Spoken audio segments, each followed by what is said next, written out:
Nos diga cosas, porque es la única persona que nos puede decir a quién creerle realmente. Bueno, la Sagrada Escritura dice pedir y se os dará, golpear y se os abrirá. Así que pues, preguntar, yo tengo mucho gusto en responder lo que se deba responder. A ver, mi amor, ¿quieres preguntar? No sé, es que a mí me parece difícil, ¿ves? Porque yo pues, hasta ahora no me he interesado mucho en estas cosas, no me he interesado tener información, entonces a mí de un momento a otro es difícil, ¿no? No voy a poder preguntar qué. Si ya las cosas que me interesan de momento, sé que dependen en este momento de mí, entonces yo voy a preguntar, me digo qué, pero qué voy a preguntar. Sí. Pues maestro, claro que hay una inquietud muy grande que lógicamente yo la tengo hace mucho tiempo. ¿Quién soy yo? ¿De dónde vengo? ¿Qué papel desempeño yo? ¿O si tengo alguna misión o algo relacionado con ese lado? Son las preguntas vitales, ¿no? ¿Quién soy? ¿De dónde vengo? ¿Para dónde voy? ¿Cuál es el objeto de mi existencia? Etcétera. Todo eso es muy importante. Claro está que sí, ¿no? Incuestionablemente hay que saber si se siente o no se siente, digamos, alguna inquietud de tipo espiritual, ¿no? Obviamente que si no sintieras tú ninguna inquietud de tipo espiritual no estarías aquí, ¿no? Eso es claro. Ahora bien, ¿por qué sientes la inquietud espiritual? Realmente la sientes porque la chispa divina, la chispa inmortal, eterna, tu mónada, para hablar más claro, y al lenguaje, y en el lenguaje del Ennis, tu mónada, dijéramos, está trabajando a la esencia, ¿no? Y por eso hay inquietud. Cuando la mónada no trabaja a la esencia, tampoco existe la inquietud. ¿Cómo puede sentir anhelos la esencia si la chispa divina no la trabaja? Ahora, la chispa divina trabaja la esencia cuando quiere la chispa autorrealizarse, llegar a la maestría. Pero si la chispa divina no quiere llegar a la maestría jamás, pues no trabaja a la esencia, y entonces no hay inquietud íntima, interna. Ahora bien, en ti hay inquietud, señal de que la chispa divina te está trabajando, ¿no? Obviamente, pues, quieres saber si alguna misión hay en la vida, ¿no? La misma pregunta, pues, cierra una onda significa, ¿sí? Si no tuvieras visión específica definida en la vida, tampoco harías la pregunta, puesto que no puede existir un efecto sin causa, ni una causa sin efecto. Si existe la pregunta, es porque existe la misión. Si no existiera la misión, la pregunta no sería hecha. Ahora, si se quiere aclarar cuál es la misión, pues los mismos hechos lo están diciendo. Si observas cuidadosamente las relaciones que has tenido en la vida, todas las interrelaciones, podrás darte cuenta de que al combinarse con la gnosis traen un resultado. ¿Cuál? Divulgación de la enseñanza, ¿verdad? Entonces, obviamente esa es tu misión, ¿no? Pero es claro que para poder trabajar con un gran acierto es necesario conocer a fondo la enseñanza. Si tú divulgaras la enseñanza sin conocerla a fondo, pues no harías la divulgación en forma correcta. Entonces se requiere que tú estudies la doctrina a fondo para que la divulgación sea correcta. Divulgar la enseñanza es pues tu misión, y observa bien las características de tu vida y lo comprobarás, lo evidenciarás por ti mismo. Conforme vayas trabajando por la humanidad, irás cumpliendo también con el tercer factor, la revolución de la conciencia. Hay que trabajar con esos tres factores. Morir, sí, disolver el ego, reducirlo a cenizas. Nacer, sí, hay que crear los cuerpos existenciales superiores del ser para lograr el nacimiento seguro. Y sacrificio por la humanidad, hay que ayudar, levantar la antorcha bien en alto para iluminar el camino de otros. Tú debes trabajar con ese tercer factor de la revolución de la conciencia. Y esa es tu misión. Esa, precisamente esa. ¿Hay alguna otra pregunta? Pues sí, en este caso no es una pregunta, sino yo tengo un problema tremendo, claro que es un defecto, ¿no? Una pereza tremenda para leer, tremenda, y eso se originó por un defecto físico de mala vista.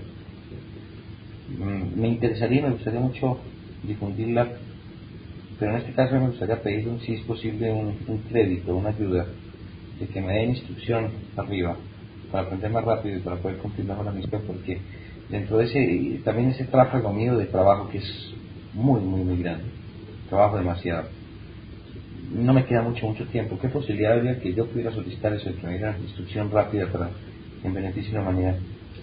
Se te puede dar, y tú puedes recibir instrucción, pero si no pasas sus conocimientos al cuerpo físico, al cerebro físico, ¿de qué sirve que te den la instrucción? Si no tengo conciencia aquí, no tengo conciencia en ningún plano. Y obviamente lo primero que tú tienes que hacer, antes de poder recibir esa instrucción, es despertar. Y tú lograrás el despertar eliminando tus elementos inhumanos. Eso fue lo que ahora necesitas hacer, es trabajar sobre ti mismo. Solo cuando logres eliminar esos elementos inhumanos, cuando transformes al subconsciente en consciente, podrás verdaderamente disfrutar de la iluminación y traer al cerebro físico, digamos, las enseñanzas de orden superior. Primero hay que trabajar sobre sí mismo, no te queda más remedio. Sí. Va a ser una labor posiblemente larga. Claro, primero tengo que trabajar en mí mismo y perfeccionarme yo para poder llevar el mensaje, porque si no me perfecciono yo, llevo un mensaje mentiroso. Pues claro, necesitas, las cosas son correctas, mejor dicho, las cosas se deben hacer correctamente. Aquellos sujetos de psique subjetiva que dicen estar iluminados y que resultan dando enseñanzas a la humanidad, pronunciando conferencias, considerándose dioses, sin haber eliminado el ego, son verdaderamente, dijéramos, farsantes, o en el mejor de los casos, sinceros equivocados. Esa es la cruda realidad de los hechos. Nosotros debemos ir a lo concreto, a lo claro, a lo preciso, sin vaguedades de niveles, sin ambigüedades, sin incoherencias. Debemos trabajar con una lógica de tipo superior, ser exactos en nuestros conceptos, en nuestras palabras. Y ese ejemplo es una enseñanza. Eso es claro. Así pues, tú necesitas realmente, pues, morir para ser, eliminar los elementos indeseables, a fin de poder quedar iluminado. Solo así puedes recibir esa enseñanza y transmitirla a las gentes. De lo contrario, no es posible. Es un atentado. Sí. Lo que sí puedes hoy por hoy es ayudarnos, puedes a divulgar la doctrina, el cuerpo de doctrina, tal como está escrito en las obras. Ahí no se requiere que te metas toda la doctrina de jalón, un libro en unas cuantas horas, no. Más vale ir poco a poco, ¿no? Y comprendiendo a fondo lo que se va a explicar. Así, al darle enseñanza, se hace de una forma más fructífera, más consciente, mejor. En cambio, si uno se mete un libro a 500 kilómetros por hora y luego quiere repetirlo para darle enseñanza, pues va a hacer una labor mecanicista, ¿no? Cada palabra debe ser meditada, sometida a ondas de reflexiones, comprendida íntegramente. Así pues la información que vamos llevando a nuestra mente debe hacerse consciente. Esa es la manera de elaborar, digamos, el conocimiento superior de nuestra mente. Sí, día a día se está viendo que hay más interés por este tipo de enseñanzas en la gente, pero también uno puede apreciar que el tipo de enseñanzas que se están dando es por personas que no saben lo que están diciendo, sino que están especulando. Hay una tremenda especulación y un poco conocimiento de las cosas. alrededor de todo. Por ejemplo, nomás, es decir, en casos como las relaciones con los seres interplanetarios, por ejemplo, no han dado exactamente la versión exacta, ¿no? Hace un tiempo, casualmente, iba oyendo un programa de radio en la emisora en la que yo trabajo, cuando se están viendo los platillos voladores, entonces comenzaron a entrevistar a un poco de personas sobre los platillos voladores. Entonces yo llegué a la casa y inmediatamente tomé el teléfono y llamé a la emisora y les dije que evidentemente había seres interplanetarios que estaban interesados en la Tierra, porque por eso se llamaba sistema planetario, porque es un organismo, un sistema, y que los desequilibrios que ocurrieran en el planeta Tierra afectaban a los otros planetas que formaban parte de este sistema nuestro, y que esos seres estaban interesados en acabar, por ejemplo, con las explosiones atómicas, con las guerras, con todas estas calamidades que lo único que estaban haciendo era perjudicándonos a nosotros y por consecuencia ellos querían venirnos a abrir los ojos para informarnos. Yo no sé, por ejemplo, yo me sentí en la obligación de llamar por teléfono cuando comencé a oír una serie de opiniones que no compartía para decirle eso a la gente. No sé si eso sea correcto o no sea correcto. Bueno, fue dijéramos, una actitud valerosa, ¿no? Y estuvo correcto, pero está que estuvo correcto. No hay nada que objetar. Sí, en ese campo es en el que yo quiero servir, ¿no? Como tengo, a pesar de los fracasos aquellos que me cerraron algunas puertas, pues tengo todavía muchas otras abiertas. Y aprovechar esas puertas que tengo abiertas cuando tenga material o tenga algo. Pues sí, maestro, si usted me quiere, si usted me escribe a Bogotá, me dice sobre este tema, me interesa que usted se escriba un artículo. Entonces yo cojo lo que usted me dice, la doctrina, y sin desvirtuar la base, la esencia, darle una presentación periodística y hacer un ciclo de publicaciones que me las han pedido inclusive, pero no las he vuelto a hacer porque me acabó la gasolina, no tiene conocimiento. Se acabó el repertorio. Sí, se me acabó el repertorio. Entonces, como no tienen, tienen dos articulitos y se me fue la luz, yo no voy a escribir nada. Si usted tiene cosas, usted me las manda y yo hago lo posible por darles difusión. Deben ser cosas lógicamente llamativas para que la gente las lea. Y hay muchos campos que hay muchas personas que por ver una cosa llamativa entonces se le puede meter para que ya converse con gente que está en la gnosis, con personas que están dando conferencias y pueden entrar en movimiento en eso. Van, digamos, sí es un poquito como cuando vinieron los conquistadores con peltiques de espejitos para los indios, ¿no? Pero ese es el sistema como hay que llevar a la gente. Bueno, en todo caso, en los libros hay material didáctico suficiente como para poder elaborar, dijéramos, ciertos artículos que podrían ser lanzados a los cuatro vientos, ¿no? Porque voy a decirte, como quiera que estoy escribiendo ahora y atendiendo pues tanta correspondencia, amén de todo el movimiento nacional, internacional y nacional aquí en México, realmente no me queda así mucho tiempo libre para poderme dedicar a escribir artículos, pues así, ¿no? Pero sí existen las obras, y si tú quieres naturalmente cooperarlo, hay un material didáctico suficiente como para hacer artículos nuevos, ¿no? Antes de hacer un artículo sobre algo que yo lea suyo, que me parezca que se puede ser sutil de hacer un artículo, a mí me daría mucho miedo de pronto ya tergiversar las cosas, porque como tengo que darles una presentación diferente, porque no puedo hacer un artículo periodístico en forma pedagógica, porque no lo publico, porque resultaría insoportable, Sí. Porque para eso están los libros, para no ir a calumniar a usted y al movimiento. ¿Quién me puede revisar eso? Interesante, ¿no? ¿Quién me puede revisar eso? ¿Quién puede qué? Revisarme los artículos y decirme esto no se puede poner, esto se puede poner. Pues yo mismo, me los mando, yo te los reviso. Eso no es problema. Eso no es problema. Absolutamente. Con el mayor gusto. Eso sí, claro. Porque cuando yo escribí esos artículos, creo que era cuando todavía trabajaba en el vecino, sí, no. No, ¿Ya salió? que el maestro Julio pues estuvo en Bogotá. Pero no, Entonces estuvo. seres interplanetarios.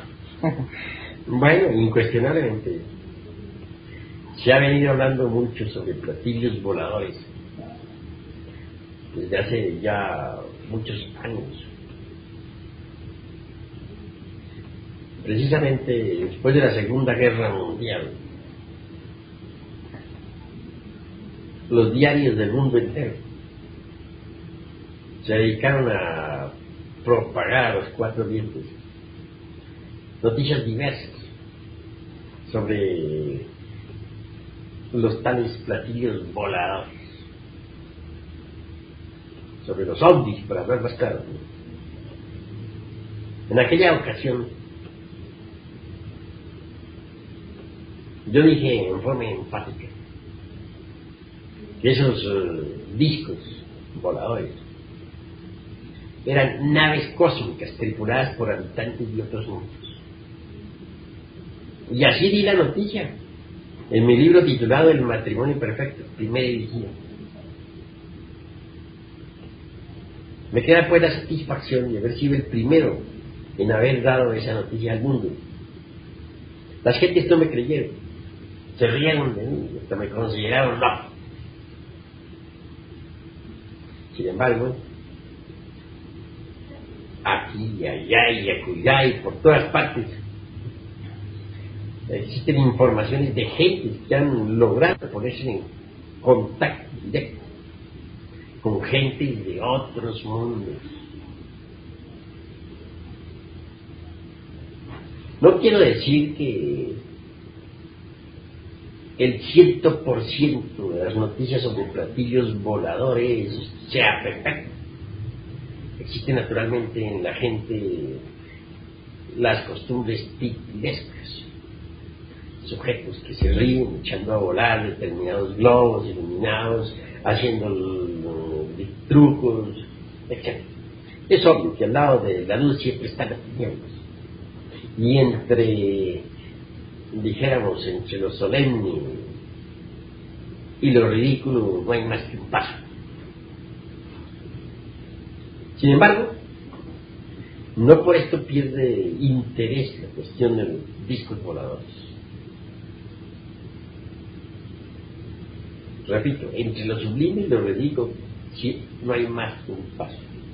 Debemos pues tratar de eliminar lo ridículo y buscar lo que hay de serio en esto de las naves cósmicas. Precisamente aquí mismo, en la ciudad capital de México, hallándonos en la Torre Latina, con el maestro Garga Cuchines y su esposa, doña Lilia, vimos nosotros una nave cósmica. Entonces tomábamos café, muy tranquilamente. Doña Lilia fijó su mirada en un punto del espacio y nos llamó la atención. Observamos y ciertamente vimos una bola metálica, una esfera maravillosa, flotando a poca altura sobre la ciudad capital de México y a corta distancia relativamente de la Torre Latina. Parecía clavada fijamente en el espacio, resplandecía con la luz del sol, pues nos hallábamos en pleno mediodía. Posteriormente la nave se fue alejando lentamente y después ascendió en forma vertical hasta perderse entre el cielo, entre el infinito. Así fue que fuimos testigos de un hecho concreto. Claro, si hubiéramos tenido en ese momento una cámara, habríamos podido fotografiar a la nave, pero no llevábamos cámara fotográfica. Otro día, sucede que Jacobo Zabludovsky, por televisión, se dirigía al pueblo de México y hasta se burlaba de los discos voladores.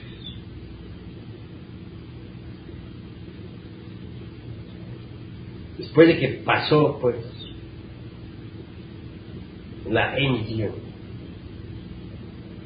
Entonces, unos jóvenes que estaban en la calle me llamaron la atención. Salí a ver de qué se trataba. Con gran asombro vimos una nave cósmica pasar sobre la azotea de mi casa.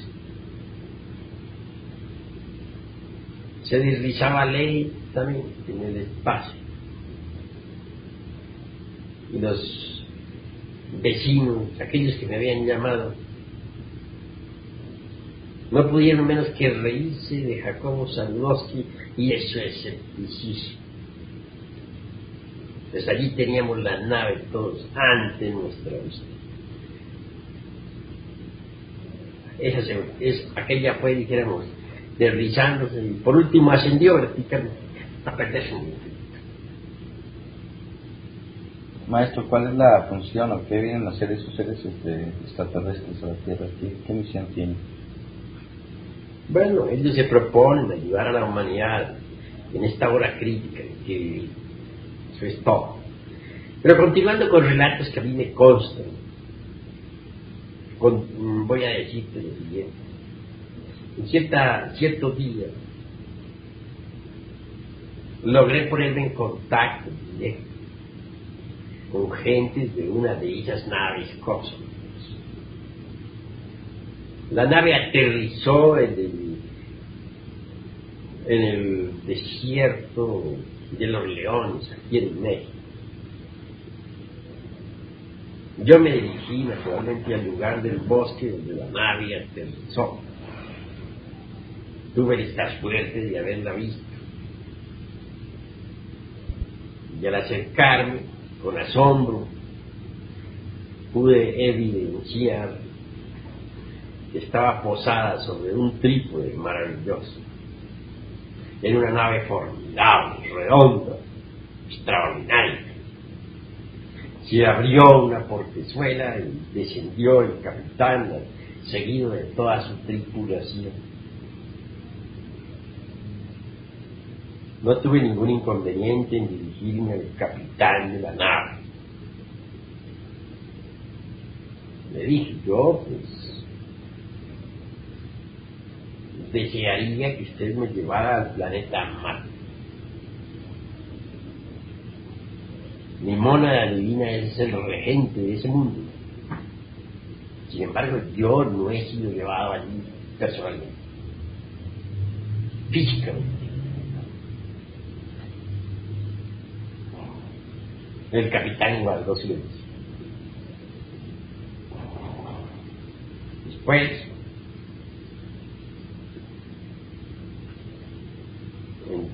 continuó lo mejor.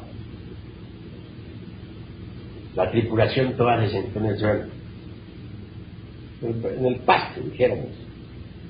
El bosque de los leones, allí le decimos, se le llama el desierto de los leones. Es desierto porque hay poca gente, pero todo tiene que ser menos un desierto, es un bosque, ¿no?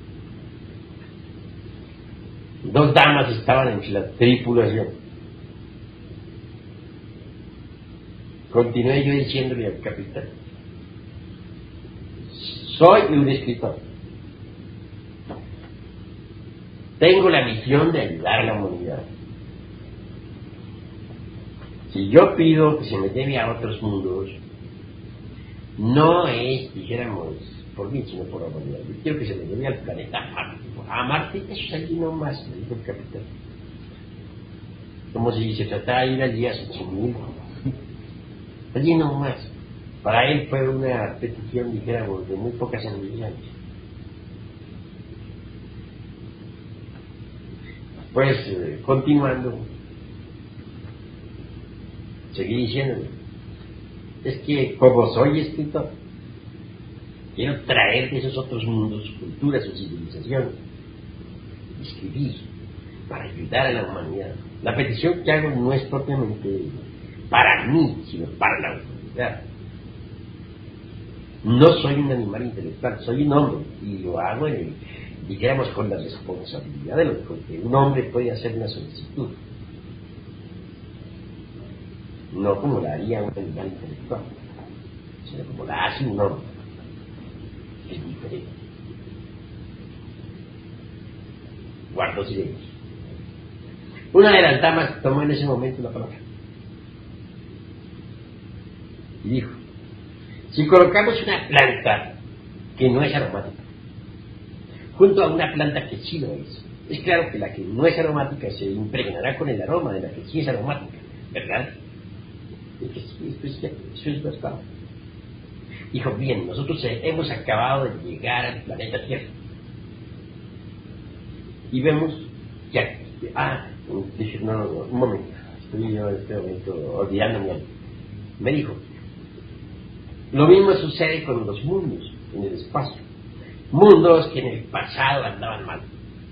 Poco a poco se fueron impregnando con las vibraciones de los mundos vecinos, y entonces humanidades que iban extraviadas se transformaron y hoy marchan a tono con los grandes discos. Vale, muy bien. Pero nosotros hemos acabado de llegar en estos instantes al planeta Tierra y vemos que aquí no sucede lo mismo. ¿Qué es lo que está pasando en este planeta? Buena pregunta que me hicieron. Pues mi respuesta es: este planeta es una equivocación de los dioses. Pero luego, reflexionando, acabé de redondear mi respuesta de esta forma. Les dije: este es el karma de los mundos. Claro, aquellas dos damas asintieron con una venda. El capitán de la nave asintió. Todos estuvieron de acuerdo. Aquellos hombres y damas pues eran extraordinarios. Pude dar cuenta que eran verdaderos dioses con cuerpos de hombres, que no son profanos, comunes y corrientes, ni tampoco humanoides. Son dioses, repito, con cuerpos de hombre. Las mismas damas, que son grandes seres, dioses, con cuerpos femeninos, cuerpos de verdaderos seres humanos. Altamente científicos, gentes de conocimientos muy profundos. Volví a insistir yo en mi petición al capitán. Le dije: yo quiero que me lleven ya, y hasta me agarré el trípode sobre el que estaba la nave ahí plantada, dispuesta a salir. Era muy de mañana, yo estaba dispuesto a ir. Pero el capitán me dio una respuesta que fue definitiva. Me dijo: en el camino y iremos viendo. Yo entendí la respuesta y sé a qué camino se refería él. El camino esotérico. Sabía muy bien, o supe muy bien su significado. Comprendí que se estaba guardando en este momento lo que llamamos nosotros la resurrección, ¿no? Una vez conseguida la resurrección, por la cual tiene que pasar todo maestro de la blanca hermandad, cosa que ya está para suceder. Entonces ingresaré yo a ese grupo.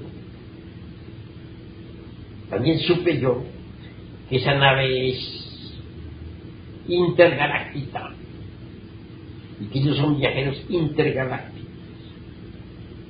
Cuando hice la solicitud de Marte la consideraron como una pretensión muy pobre de mi parte. Entendí que son hombres perfectos, dioses, repito, con cuerpos de hombres, criaturas inmensamente superiores a los humanos, dijéramos a los animales intelectuales que pueblan la faz de la evolución.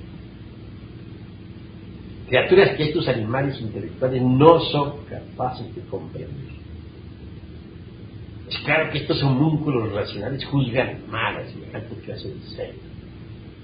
No están debidamente preparados como para comprenderlo. El capitán se dirigió a su nave. Yo quedé muy satisfecho de la respuesta.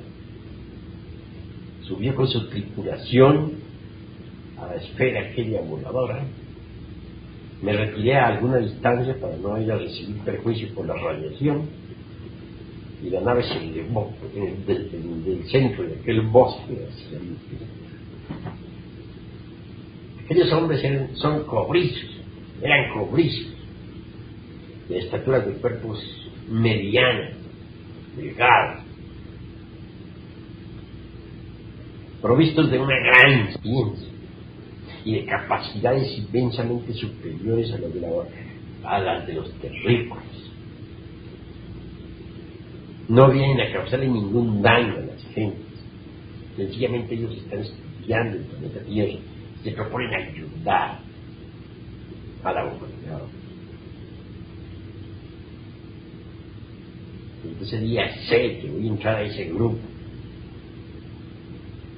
y será para traer aquí a la Tierra pruebas sobre la existencia de vida en otros mundos, elementos minerales, vegetales y hasta organismos vivos que serán puestos sobre la mesa de los científicos.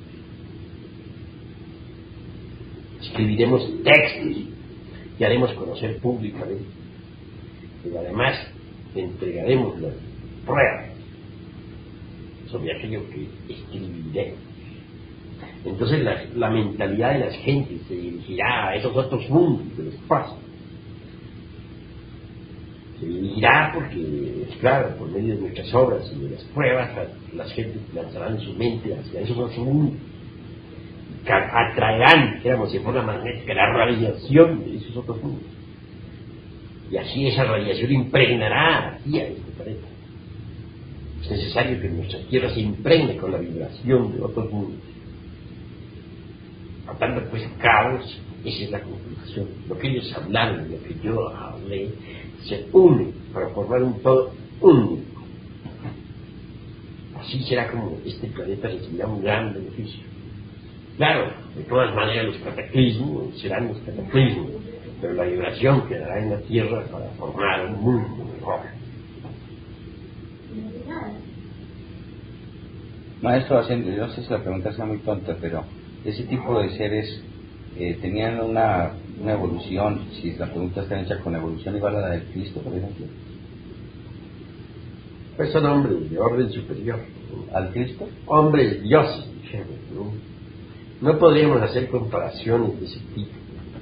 Resulta que no conviene jamás hacer ese tipo de comparaciones. Sin embargo, podríamos de todas maneras asegurar que ellos sí tienen al Cristo cósmico encarnado, ¿no?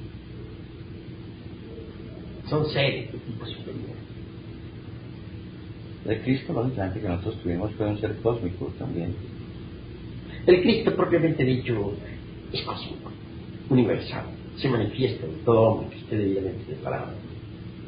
El Cristo no solamente se expresó en Jesús de Nazaret, un día también se expresó en Quetzalcóatl, y se expresó a través de Krishna, y a través de Gautama Buda Sakyamuni, y a través de muchos hombres superiores como Hermes Trismegisto o el Santo Rama. Él siempre se expresa cuando hay elementos preparados, cuando hay hombres a través de los cuales pueda expresarse. Es una esencia. El Cristo es un principio cósmico, claro. Está más allá de la individualidad, de la personalidad y del yo. Y es un Dios. Es lo que siempre ha sido y lo que siempre será. Es la vida que palpita en cada átomo, como palpita en cada sol. Eso es el Cristo.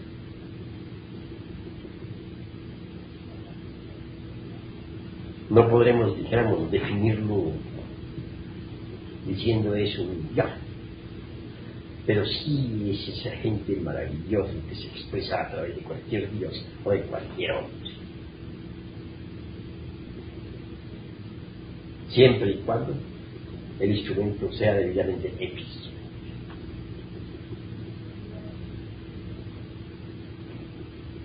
Así pues, estos habitantes de otros mundos con los cuales hemos podido ponernos en contacto son verdaderos hombres dioses en el sentido más completo de la palabra. Las gentes quisieran atrapar a los extraterrestres. ¿Para qué? Para quitarles sus navíos, ¿no? Y armarlos después con potencial atómico, con el propósito de destruir ciudades indefensas. También podrían utilizar las gentes, los terrícolas, esos navíos, para invadir a otros mundos habitados. Y claro, como resulta que estos extraterrestres son seres demasiado inteligentes y comprensivos, no se dejan atrapar, y eso no le gusta a los terrícolas. Entonces prefieren los moradores de la Tierra, dijéramos, decir que los platillos voladores no existen, que eso es una alucinación, que eso es una fantasía, que etcétera, etcétera. Siempre hay un justificativo para todo en la vida. Y si un ser de esos llegaran a atrapar su nave, quedaría prácticamente imposibilitado para regresar a su sitio de origen, sin pues, nave.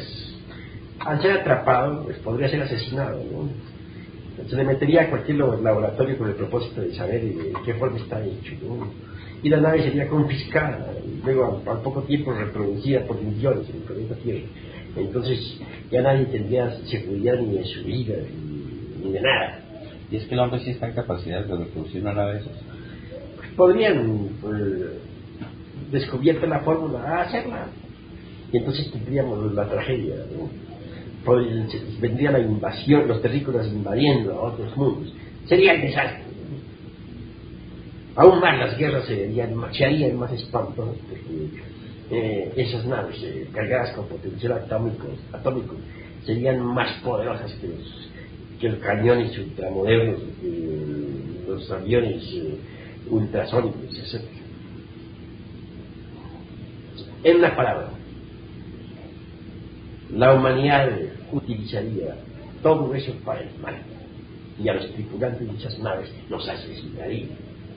Pero ellos, como son conscientes, como saben lo que son los terrícolas, no se dejan atrapar, y eso quiere muy molesto a los terrícolas, que quisieran atraparlos, meterlos dentro de su propio criterio, encerrarlos en sus mazmorras, atormentarlos, despedazarlos en sus laboratorios. El bárbaro es bárbaro. Pero los extraterrestres comprenden muy bien lo que son estos bárbaros, y si bien no les causan un daño, no perjudican a nadie, tampoco se dejan atrapar. Y bien lo hacen. Muy bien lo hacen. Son gente de tipo superior, gente que los terrícolas no han comprendido ni comprenderán nunca. Señor, ¿recuerda que lo leímos en el periódico? Que lo montaron en una nave y le dejaron ver que con unos aparatos su casa y todas esas cosas, lo pasaron y con unos aparatos especiales podía ver su casa y su hogar y todo. Y después dio testimonio. No, y él decía una cosa interesante, era que ellos tomaban alimentos de la tierra para fabricarlos, ellos. Y pagaban la forma como llevaban alimentos fertilizando la tierra. Decía, señor, ¿no recuerda eso? Sí, que ellos necesitaban el alimento de la tierra y entonces lo tomaban, pero para que no apareciera como un robo, un hurto, gigante con algunas radiaciones utilizaban la tierra. Pues sí, actualmente vienen gente de estos mundos y traen, todas ellas vienen de alguna forma de cooperar, todas ayudan en alguna forma de mover. Así es, actualmente se está formando ya fuera del mundo Tierra. Se está fabricando, dijéramos, la sexta raza del mañana. Se han llevado ya, y se siguen llevando lo mejor de la segunda. Los extraterrestres están cargando con gente de otros mundos para cruzarla con gente de otros mundos. Es un poco la cuestión esta de la formación de la sexta raza. Digo que actualmente hay muchas gentes que están desapareciendo, están siendo llevadas a otros mundos. Afirmo que esas gentes son llevadas con el propósito de cruzarlas, dijéramos, en humanidades planetarias diferentes. El resultado de tales cruces será traído de regreso a la tierra después del gran cataclismo. Así pues, ese nuevo tipo de gente aparecerá en la tierra purificada del mañana. Será la sexta raza raíz. Por lo tanto, la futura Jerusalén, de la cual habla el Apocalipsis de San Juan, tendrá un pueblo nuevo, un pueblo santo, maravilloso, extraordinario. Así pues, ya se está formando la sexta raza raíz, como gentes que están siendo llevadas de la tierra, que están siendo cruzadas con habitantes de otros planetas. Y eso es bastante interesante, ¿verdad? Esto es lo que yo quería aclarar. ¿Están siendo llevados hombres y mujeres? Sí, tripulaciones de barcos han desaparecido, aviones han desaparecido, gentes que de la noche a la mañana no se sabe más de ellas, y han sido llevadas a otros mundos con el propósito de cruzarlas con gente de otros planetas. ¿Pero es gente muy especial la que se lleva? Bueno, gente más o menos sana. Lo que se trata es de sacar lo mejor, la simiente, la semilla, para cruzarla con otras razas, con otras gentes, otros mundos. Traer más tarde sobre la faz de la Tierra un tipo de humanidad mejor. Ese nuevo tipo de humanidad, quizás esta raza, va a aparecer dentro de millones de años aquí. Demora unos cuantos siglos. Podría decir algo más de 1 millón de años. Pero aparecerá un día sobre la faz de la Tierra. Pero ya en una Tierra transformada. Pero ya aparecerán, son descendientes de esos que se llevan, porque esos ya desaparecerán, ¿no? Claro, está que sí, aparecen los descendientes, por eso hablo claro, el resultado de los cruces, el resultado de tales cruces será la humanidad del futuro, la humanidad de las sextas razas raíces. Hemos tenido 5 entonces. Sí, hemos tenido 5. Los lemures, los atlantes. Mucho más antes de los lemures están los hiperbóreos, y antes de los hiperbóreos está la gente de la raza polar. Primero fue la raza polar o protoplasmática, segundo los hiperbóreos, tercero los lemúricos, cuarto los atlantes, quinto son los aliens que pueblan actualmente la faz de la Tierra. La sexta raza será para el futuro, aparecerá después del gran cataclismo. Maestro, ¿a qué se debe que en la Tierra haya diferentes razas, que haya blancos, que haya negros y amarillos, siendo que el cruce no es posible que entre blancos salga algún día un negro o que entre negros salga blanco? ¿Para qué ser esas diferentes razas? Pero las diferentes razas son necesarias, y esos diferentes colores pues se deben también a las diferentes latitudes y longitudes de las gentes que han vivido sobre la Tierra, ¿no? En el África predomina pues la raza negra, ¿no? En Europa, por ejemplo, la raza blanca. Pero no se debe a que los negros han venido de un determinado planeta y los blancos de otro y los amarillos de otro. No, absolutamente. Se deben esos distintos colores de las razas a las distintas latitudes, a los diversos meridianos de longitud, etc. Es cuestión de época, es cuestión de latitud, etc. Todo esto es bastante interesante, ¿verdad? Vale la pena estudiarlo. Ahí iremos escribiendo distintos libros sobre el particular.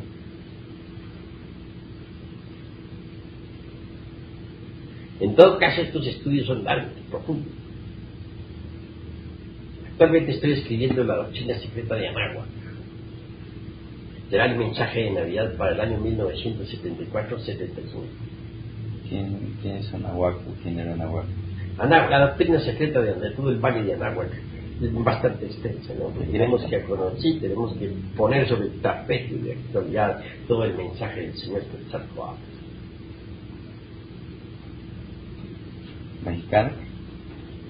Cristo mexicano, desde Quetzalcóatl. Tenemos que poner sobre el tapete de actualidades mundiales el mensaje del Señor Quetzalcóatl. Toda la cosmología de los magos. ¿En qué época vivió él? Muchos miles de años antes de que la América estaba descubierta. Así pues, hay que divulgar la doctrina secreta de Anáhuac, hacer conocer a fondo los misterios esotéricos que se encierran en el México antiguo. Que hay una gran sabiduría que será difundida en toda la redondeza. Nosotros haremos conocer esa gran sabiduría para bien de todo el pueblo. El calendario azteca encierra mucho más sabiduría de la que le han atribuido. Hasta ahora no ha podido ser comprendido íntegramente, empezando porque está tal calendario fundamentado en el sistema trigegesimal. El vegetarianismo y el experimento del perro. Pues bien, como les estaba diciendo, al intentar subir por una calle, presentaba yo tales síntomas de debilidad que francamente hasta me alarmé de mí mismo. Los mismos síntomas de debilidad del susodicho animal de mi experimento. Entonces no me quedó más remedio que llamar aquí a la señora mía para que ella me preparara un pedazo de carne asada. Me lo preparó y lo comí. Y después me sentí muy bien, reconfortado. Desde entonces cancelé el sistema vegetariano por inoperante y perjudicial. Advierto que duré 5 años vegetariano. Resultado, fracaso absoluto. Mucho más tarde murió por ahí cierto caballero cuyo nombre no menciono, de nacionalidad alemana, maestro de una escuela de Mazdasna. Los síntomas que presentó aquel señor vegetariano fueron los mismos del perro. Y repito, falleció. Conocí también al Labarnini. Era astrólogo, yogi y no sé qué más. Vegetariano insoportable. Presentó los mismos síntomas de debilidad del perro de mi experimento y murió. Después murió otro señor que era maestrito por ahí de otra escuela. Presentó los mismos síntomas de debilidad del perro. Así pues, el perro me sirvió de medida para conocer a los vegetarianos. En cierta ocasión, por ahí una señora que tiene una fábrica que produce un refresco, que ahora no quiero citar para no denunciar públicamente a la señora de nacionalidad española, me llamó. Yo la visité, me pidió que la tratara magnéticamente. Estaba muy débil, terriblemente débil. Vegetariana insoportable. Presentaba los mismos síntomas de debilidad del perro. Cuando yo le dije a aquella señora lo del vegetarianismo, cuando le conté mi experimento con aquel pobre animal y lo que a mí me había sucedido, me disparó, dijéramos, me espetó a boca de jarro la siguiente pregunta: ¿y cuáles son los síntomas de debilidad? ¿Cómo se procesan? ¿Usted los vio? ¿Cuáles son? Mi respuesta: los mismos que usted está presentando en este momento. La señora pues quedó atónita, confundida. Creí que verdaderamente se fuera a transformar, que volviera pues a la casecita, que no siguiera violando el sistema, que no siguiera violando la ley del eterno autoegocrático cósmico común. Desgraciadamente sus compañeras de secta, porque realmente han hecho ya las gentes aquí en México del sistema vegetariano una religión de cocina, una religión estomacal, pues la convencieron para que siguieran el experimento. Hace pocos días me trajeron la noticia que la señora está muy grave en una clínica, que está muriendo. No sé si a esta hora ya haya muerto. Así pues, el resultado, los experimentos sobre el sistema vegetariano, tal como los he hecho, me han llevado a la conclusión de que no sirve. Por eso no soy vegetariano. Considero que las proteínas animales no pueden ser reemplazadas jamás por las proteínas vegetales. Podríamos consumir alimentos como el aguacate, que dice Yogananda que reemplaza a la carne, y nos convenceríamos de que realmente no la reemplaza. No quiero decirles con esto que seamos carnívoros en un 100%, porque eso sería absurdo. Necesitamos una vida equilibrada. Necesitamos por lo menos sí un 25% de carne entre los alimentos. Así viviremos bien. Así seguimos con el sistema vegetariano, fracasaremos inevitablemente. Esa es mi respuesta. Sí. Los ayunos de 30 días o 40 días son aconsejables, son buenos para la salud o no. ayunos de 40 días solamente para maestros como Jesús de Nazaret. Pero cualquier hijo de vecino que se vaya a poner en un ayuno de esos, pues puede fallecer. Y sería muy lamentable tener que cantarle el requiem in pace a nuestros pobres hermanos gnósticos antes de tiempo. Por lo tanto, no es aconsejable. Sin embargo, hay épocas en que se pueden realizar ciertos ayunos, pero el máximo serían 9 días, a condición de tener una salud correcta, después de previo examen médico. Eso es todo. Porque es un grupo ayunado, no todas las personas pueden tener el tiempo apropiado y después levantar el ayuno correctamente con las medidas adecuadas. Así Bueno, es. yo... Ese es un lujo que muy pocos se pueden dar. Pero sí es una medida de desintoxicación del cuerpo. Sí, eso es cierto. Bueno, quiero agregar una cosa, ¿no? Claro. Que- Hable el doctor Juárez aquí en la grabadora. Bueno, voy a decir algunos principios, demostrables ya, que las proteínas vegetales no contienen ni triptofano, ni ¿cómo se llama? Ni contienen alanina, sustancias que las ha creado la naturaleza antes de que el hombre tuviera uso de razón. Ahora, los niños hasta cierta edad, ¿no? Por ejemplo, en el desarrollo, necesitan indiscutiblemente esto. Los adultos pueden combinar, por ejemplo, un régimen vegetariano cuando sean artríticos, y pueden combinarlo como lo hacía un maestro hace muchos años, en que era vegetariano toda la semana y vivía en un oasis, ¿no? Entonces iba a un pueblo en donde se tomaba un caldo de huesos, ¿sí? Porque no tenía dinero, era pobre y era vegetariano toda la semana y se tomaba su caldo de huesos en el sábado o el domingo que bajaba a la ciudad. Cuando ya se pasa cierta edad, en donde hay artritismo por la misma herencia que nos han legado nuestros ancestros, y se puede combinar ese régimen sin violar el proceso autocrático cósmico común, o alimentación recíproca entre los seres y dentro de los seres, que está desde el plancton en el mar hasta el tiburón.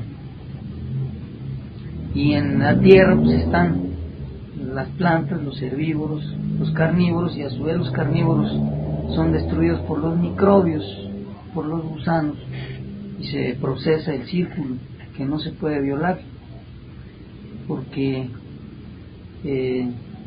ciertas sustancias que tienen los carnívoros, o sea, los mismos animales carnívoros o herbívoros que ya sintetizaron en el músculo, no están en las plantas, porque es un proceso en que interviene la médula espinal y el semen de los animales, que a su vez son comidos por los hombres. O sea, es como si le quisiéramos quitar también a los gusanos y a los microbios nuestros cuerpos humanos, pues entonces se rompería el círculo también ahí. No hay ningún hombre que no haya pasado, precisamente hasta los grandes maestros han tragado tierra, que se llama. Maestro, hay una pregunta que está flotando en el ambiente con relación a una frase tal vez de nuestro Señor Jesucristo, que decía que era más fácil que pasara un camello por el ojo de una aguja que un rico se salvara.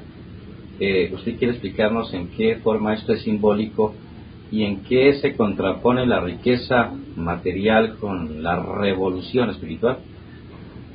Pues hay que saber entender las palabras del Cristo, ¿no? Indudablemente no solamente se les refiere a Jesús de Nazaret a los bienes materiales, sino a la cuestión del intelecto. Muchas gentes tienen ricos intelecto y jamás les atrae los asuntos espirituales. Por eso más fácil pasa un camello por el hueco de una aguja que un rico entrar en el reino de los cielos. Hay otros que tienen una mentalidad muy sencilla, que son simples y con facilidad entran en el camino. Así pues, las palabras del maestro no se refieren exclusivamente a los bienes terrenales, sino a la cuestión intelectual. También es cierto y de toda verdad que hay avaros, hay individuos que tienen almacenadas riquezas. Y claro, nunca entran en la senda por estar pegados a sus bienes. Desde ese punto de vista eso es exacto. Pero se puede tener riquezas, se pueden tener dinero sin que por eso se deje de entrar al reino de los cielos. Tengas en cuenta que el conde San Germán, por ejemplo, poseía riquezas incalculables. Tengas en cuenta que Cagliostro podía transmutar también el plomo en oro y hacer diamantes de la mejor calidad. Tanto uno como otro poseyeron todos los bienes de la tierra. Sin embargo, estaban dotados de una tremenda espiritualidad, porque eran maestros resurrectos. Así pues, la cuestión está no en tener y en no tener los bienes materiales, sino en saberlos administrar y no apegarse a ellos. El conde San Germán lo enseñó con su ejemplo. Pronto aparecía como multimillonario, rico, archimillonario, como cuando se presentó él ante Luis XV. Sin embargo, tiempo después lo ven en una humilde buhardilla, viviendo como fuertes. No porque no tuviera dinero, no porque no tuviera riquezas. Lo llamó el gobierno de Francia para ofrecerle un empleo. Su respuesta fue: no necesito el empleo, lo agradezco mucho. Soy un príncipe y poseo una rica fortuna. Claro, todo el mundo quedó desconcertado. Cuando desencarnó, cuando se dice que desencarnó, porque él no desencarnó, cuando se hizo pasar por muerto, su discípulo más cercano le vio pues en un cuartucho ahí de mala muerte, de tintas que fabricaba para pintar ceras, y hasta con un medio enfermo, con gota y no sé qué más. Murió, dice, murió, lo llevaron al panteón. Tiempo después alguien abrió la tumba y no encontró nada. Allí no estaban ni los huesos de San Germán. Aparecía años después otra vez en París, lleno de vida y asombrando a todo el mundo. Sí, pues, esos maestros se hacen pasar por muertos con la tierra y manejan todos los bienes de la tierra sin pegarse a ninguno. La verdad, pues, del gran Cabir Jesús no se refiere exclusivamente a los bienes personales, sino a la cuestión del intelecto. Hay muchos que tienen un intelecto poderoso, pero no les interesa la espiritualidad, no les interesa el esoterismo. La mente de ellos está demasiado complicada. Hay otros que tienen bienes terrenales, están tan apegados a los bienes terrenales que tampoco les interesa la espiritualidad, porque quieren más sus bienes terrenales. Pero los bienes terrenales no son todo. Amplíes el concepto hasta abarcar el intelecto. Sobre la palabra mal empleada del vegetarianismo, si están ingiriendo proteína animal usando la leche, derivados y el huevo, productos de granja. La FAO pone como patrón la caseína de la leche y la albúmina del huevo, y no pone la carne por ser muy pesada, demasiadas proteínas, las macromoléculas muy grandes, ¿no? Entonces, si la persona vegetariana está ingiriendo esa proteína, entonces no va a haber debilidad.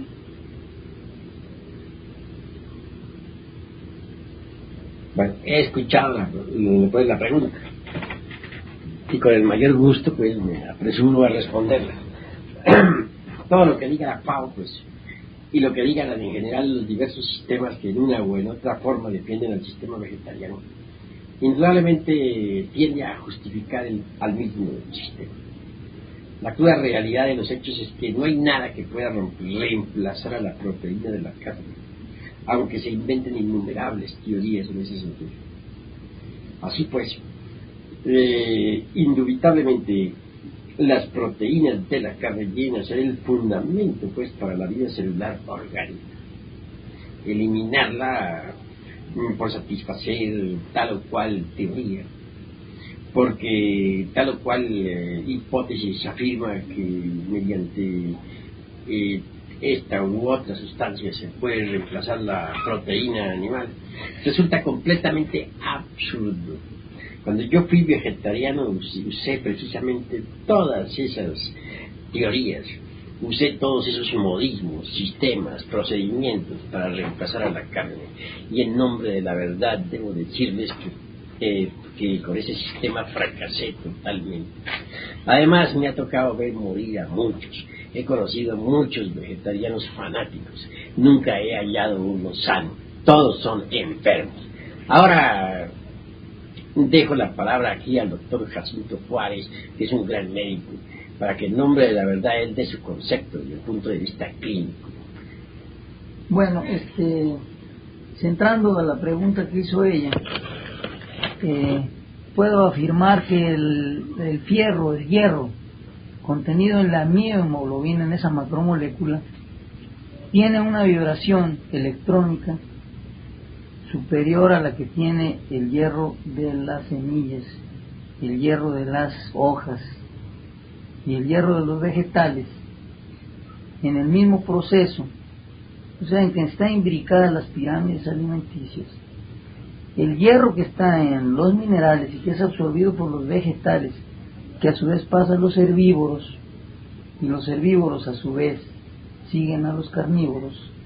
El hierro que está en las capas de la tierra tiene menos electricidad, dado que incluso el electrocardiograma, el electroencefalograma se deben precisamente a la radiación del hierro, que está en resonancia con el hierro que forma el centro de la Tierra, porque la Tierra tiene en su centro hierro, después tiene níquel, después tiene aluminio y luego sílice, y arriba están las cristalizaciones en la corteza terrestre de todo tipo, minerales, vegetales, animales y humanas. Entonces el hierro que contiene el músculo de la carne tiene electrónicamente, incluso el que contiene el hierro de la sangre de los humanos, de los bípedos tricerebrados, tiene una carga diferente. Incluso el de un bípedo tricerebrado que haga maituna, que empiece a hacerlo, y de un bípedo tricerebrado que no haga el maituna, la electricidad es diferente. Eso lo estoy demostrando en la cámara de Faraday. Por eso también los vegetarianos tienen una electricidad completamente electrónicamente no sirven, ¿eh? Es una electricidad como están descargados de ese hierro que lleva la miohemoglobina. Ahora hay diferentes tipos de carnes. Por ejemplo, de las más tóxicas, pues consideraremos la de los herbívoros, ¿no? La res, que es herbívoro, comparada con la del pescado. No tiene comparación. La del pescado es la mejor carne que hay, cuando está fresca y cuando está seleccionada. Es la mejor miohemoglobina, puesto que están en el depósito de hidrógeno, que es el océano. Entonces la carne del pescado es superior a la de las aves, incluso pero cada una tiene su jerarquía, ¿no?, de densidad, puesto que uno está debajo del agua, otro está en la tierra y otro está en el aire. Todas son necesarias. Pero hace rato también usted dijo que era necesario para ciertas personas artríticas, por ejemplo. Bueno, en ese caso sí. Bueno, pero ya son casos particulares en que debe darse una dieta especial, en que pueden tener pescados, carnes blancas, y no rojas en ciertos momentos, ¿no? Pero en realidad lo que necesita el hombre es toda la jerarquía de hierros en la alimentación. Hierros de aire, de tierra, de mar, incluso hierros también minerales. El hombre necesita todas las radiaciones del universo, no nada más lo físico, sino también la radiación, por ejemplo, del sol, los baños del sol, los baños de tierra, los baños de agua, todo necesita el hombre. Y dentro del proceso, hasta que llega al límite que se tiene que decidir por los dos caminos, ¿no? Porque de qué sirve que un vegetariano sea vegetariano si es un formicario, de nada sirve. Ahora hay maestros que se pueden dar el lujo de ser vegetarianos cuando lo creen conveniente a su cuerpo, como lo hacía el maestro que dije al principio, ¿no? Era vegetariano en la semana y tomaba su caldo de huesos en el mercado, ¿no? Y le decían preparen un caldo y se lo tomaba, ¿verdad?, cuando creía conveniente, y cuando no creía no lo tomaba tampoco. En la práctica del Gran Arcano he escuchado dos teorías La una, que cuando se practica el gran arcano con pasión, con amor, puede haber una mejor transmutación. De otra parte, hay quienes sostienen que el gran arcano debe practicarse libre y exento de todo tipo de pasiones. ¿Cuál es la verdad?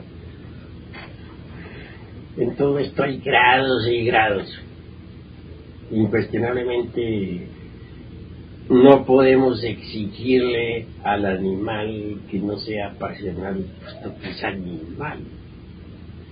Lo que sí sucede es que los estados animálicos, los impulsos inferiores, deben ser eliminados. Mas esto se va realizando en una forma progresiva, didáctica. Sería absolutamente imposible conseguir que un par de bestias fueran santas de la noche a la mañana. Hay que empezar primero por lo animal y después vendrá lo espiritual. Y así está dicho también hasta por el apóstol Pablo de Tarso. Se empieza pues a trabajar en una escala muy inferior de animalidad. Pero conforme se va avanzando en la rocallosa senda, pues los estados animálicos inferiores se van eliminando y la criatura se va depurando hasta que al fin se sublimiza completamente. Me viene a la memoria en este caso algo muy interesante.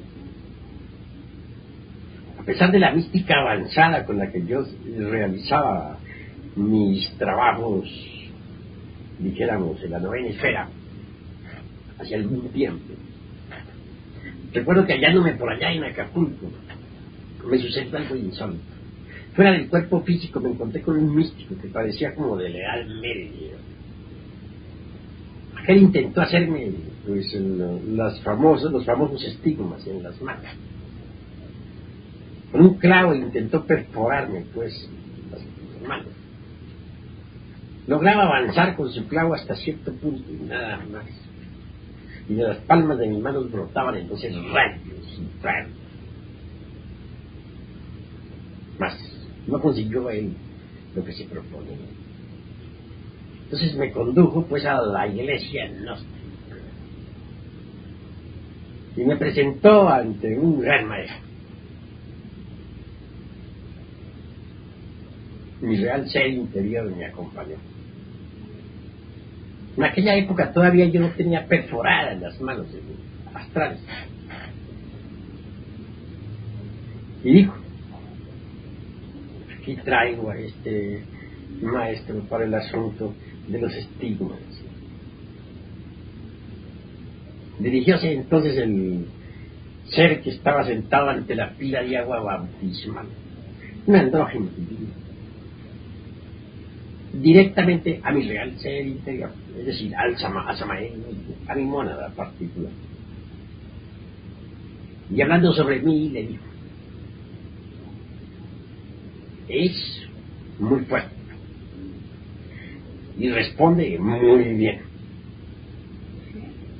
pero debe cumplir mejor con el sacramento de la Iglesia de Roma. Yo dije: ya entiendo perfectamente, cumpliré mejor. Posteriormente pude regresar a mi cuerpo físico. Entendí lo que se me había dicho. Obviamente tenía yo que sublimar más todavía la energía creadora. Entonces ya, a pesar de que realizaba el coitus reservatus como un ritual, necesité sintetizarlo más, volverlo más extático, más lineal. Y así durante la práctica, recuerdo que ni siquiera me acordaba, dijéramos, de los órganos creadores ni del cuerpo físico, sino en sublime éxtasis místico realizaba el trabajo en la novena esfera. Ello dio por resultado, se refinó ese tipo de energías del sexo. Y fue tal tipo de energía el que vino a formarme los estigmas en las manos y en los pies. Así triunfé. Más tarde ya, mucho más tarde en el tiempo, pasé más allá del trabajo en la novena esfera. Hoy en día ya estoy prohibido de trabajar, dijéramos, con el Sahama y todo. Sin embargo, esta prohibición no vino sino cuando ya conseguí la androginia de amonio sacras. Esa androginia se consigue cuando se desposa uno con su valquiria, es decir, con su alma espiritual. En el hombre ella es femenina, en la mujer es masculina. Como quiera que logré tal desposorio místico, ya pues el trabajo de tipo mágico, sexual, dijéramos, en la novena esfera, ya sería pues hasta cierto punto un poco absurdo, ¿no? Por el motivo de que ya tengo a las dos almas adentro. Estoy íntegro desde ese punto de vista. Así pues, vean ustedes cómo poco a poco se va uno refinando la energía y refinando el aspecto sexual. Se empieza en una forma grosera, burda, pero con el tiempo, conforme uno disuelve los elementos inhumanos, es obvio que tiene que irse espiritualizando, hasta que por último llega a una castidad absoluta. Así son las cosas, miradas tal como deben ser, que no es posible exigirle a un par de principiantes que tengan la santidad de un Francisco de Asís. Coloquémonos en el terreno de los hechos concretos y prácticos. Maestro, quería hacerle otra pregunta. Es muy frecuente entre los hermanos gnósticos que cuando se están iniciando en la senda, surgen grandes decepciones por cuanto trabajan, por ejemplo, en la novena esfera, e inclusive están luchando por destruir sus agregados, sus egos, y no ven resultados positivos, resultados inmediatos. Estos resultados no se ven inmediatamente porque son muy demorados o porque los iniciados no tienen conciencia exacta para irlos notando paulatinamente se van produciendo. Lo último que has afirmado es lo real. Ciertamente pues quieren resultados inmediatos, ¿no? Y resulta que las cosas no son como la mente las quiere, sino como son. No se pueden ver los resultados inmediatos, hay que trabajar. Pero los resultados que hayan tampoco podrían percibirse si uno no ha despertado la conciencia. Solo despertando la conciencia va conociendo los resultados. Este es un trabajo de por vida. Esto no se logra de la noche a la mañana.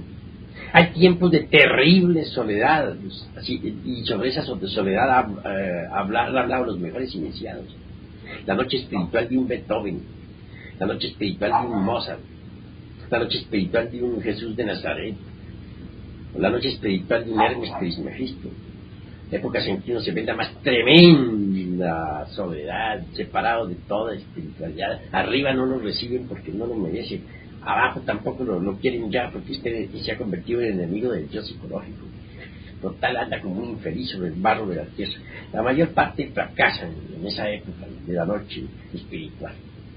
Los pocos que logran resistir verdaderamente triunfan, mas son pocos, repito, los que logran resistir esa prueba tan dura. Maestro, para saber exactamente si nosotros llegamos a ese momento de la noche espiritual, ¿cuáles son sus características y manifestaciones para no irlas a confundir? Son muy prácticas y concretas. Falta de iluminación interna, aburrimiento, fracasos sexuales, fastidio, desesperación, materialidad en alto grado, ni un rayo de luz, ni una nota de esperanza, mundo sensorial nada más, aburridor hasta la saciedad. Esos son pues los síntomas de la noche espiritual. Y fatalmente todos los hermanos que están en la senda tienen que pasar por esa etapa. Todos, absolutamente todos. Pasó un Hermes Trismegisto, pasó un Jesús de Nazaret, pasó Gautama el Buda Sakyamuni, ¿por qué no quieren pasar ustedes? ¿Acaso tienen corona? Tienen que pasar.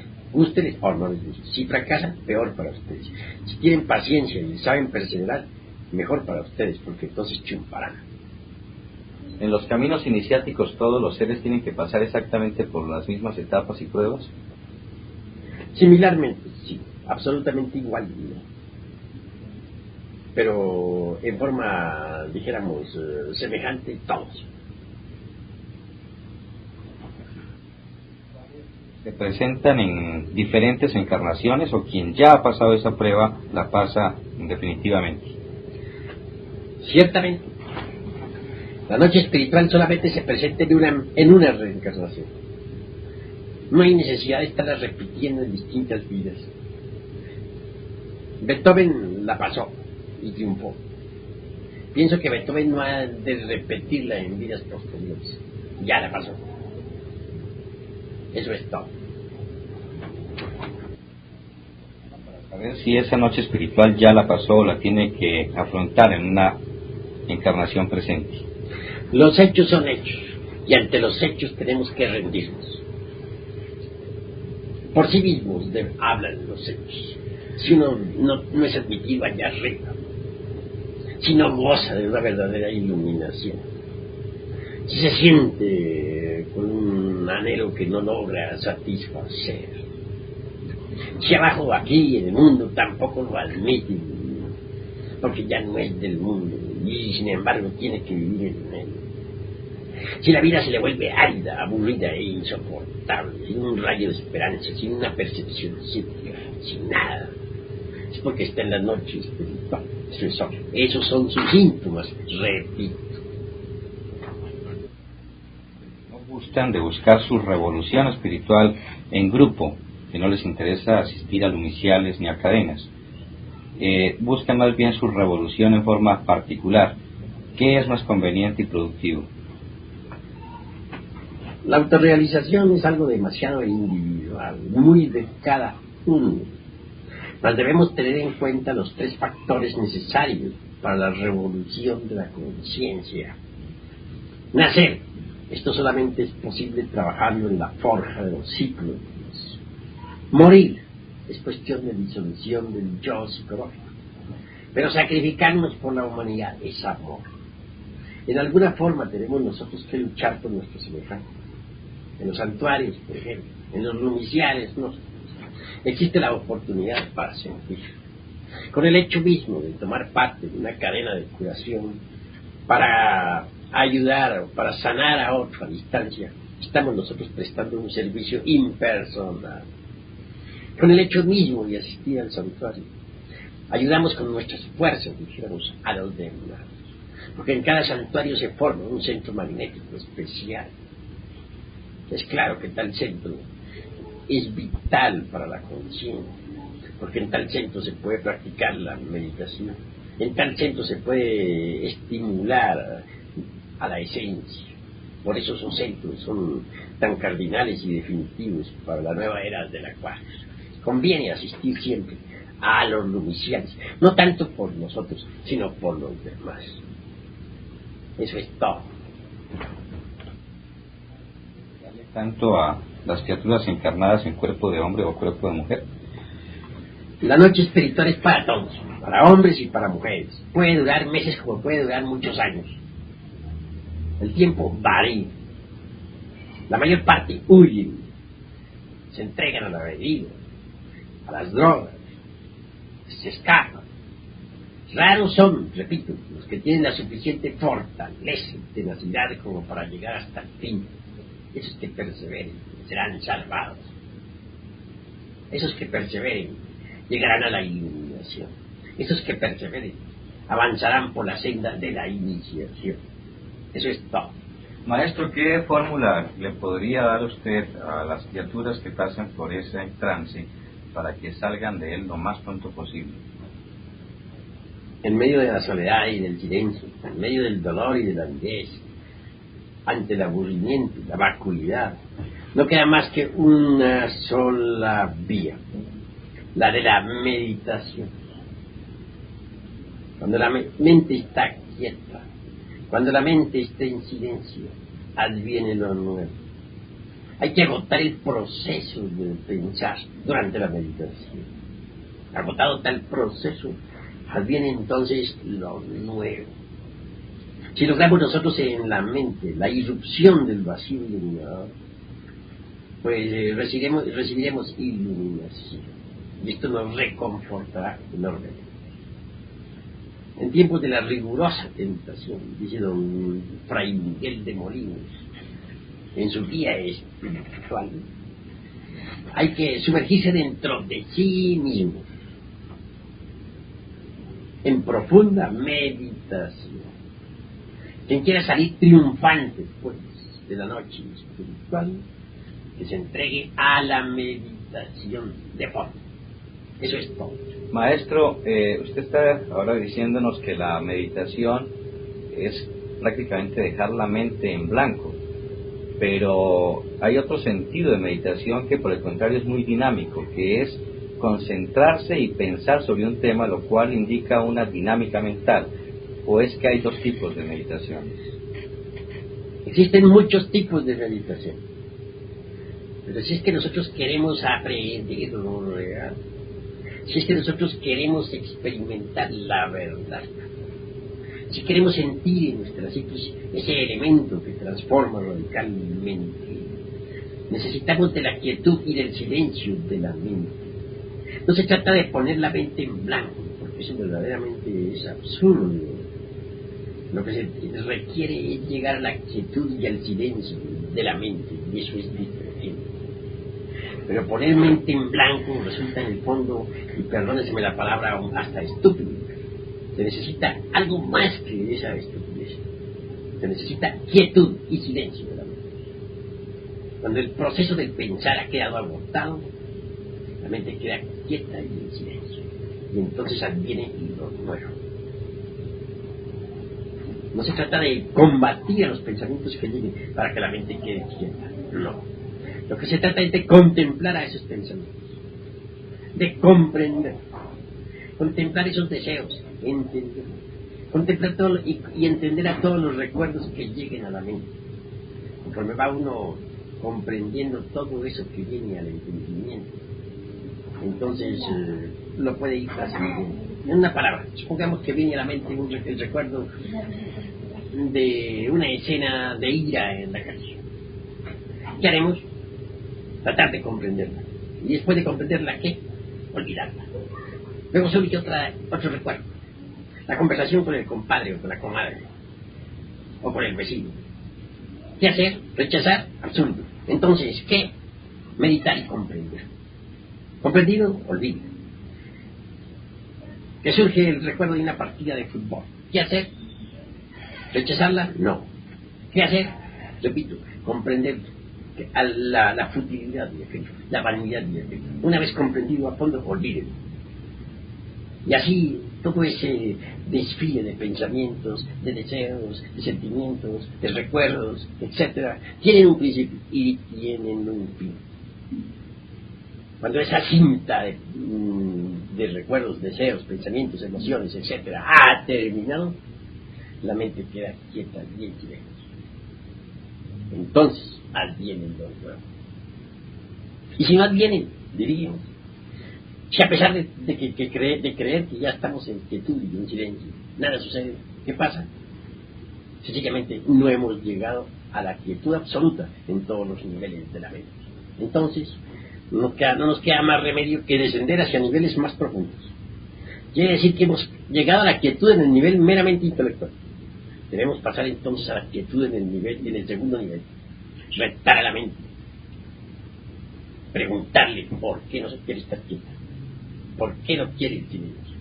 La mente responderá con cualquier pensamiento, con cualquier imagen. Nosotros debemos tratar de hacerle comprender a la mente la futilidad de sus inquietudes, su vanidad. Entendido eso, pasamos a un tercer nivel. Comprender, pues, hacerle comprender a ese tercer nivel la necesidad de estar quieto. Y así sucesivamente de nivel en nivel, hasta llegar al 49. Si lo logramos, Si conseguimos que cada uno de los 49 niveles obedezca, entonces quedará la mente quieta y en silencio. El resultado será que la esencia se desembotelle dentro del intelecto para experimentar eso que transforma radicalmente, lo nuevo, lo real.